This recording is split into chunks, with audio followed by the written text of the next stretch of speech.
saan na ba ako titira nito? Shtoy! Kidnap to. Sumama ka sa akin, pumasok ka dito sa kotse. Thank you, Lord!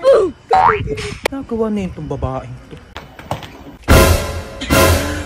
May dala kang maleta. Pinalayas kasi ako sa bahay. Buti na lang talaga kinidnap mo ako. Hindi ko alam kung saan ako titira.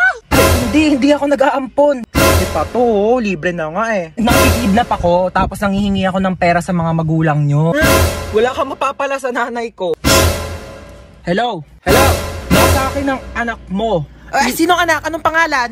Ano daw pangalan? My name is Princess. Si Princess. Sige sa'yo na. Ano ma'am?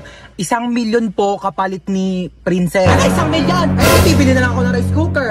At least yun, marunong magluto ng kanin. Di nga marunong magkain yan. Puro kain tulog na lang. Kaya pinalayas ko dito. Bakit nagreklamo pa yan kapag hindi masarap yung ulam? Alam mo pa anak ng presidente? Huwag mo na ibabalik yan dito ha. Kapag tumakas yan ha, tutulungan kitang ibalik yan sa'yo. Sabi ko sa'yo eh. Alam ko na gagawin. Hello? Ano? 1,000,000 o ibabalik ko sa'yo si Princess.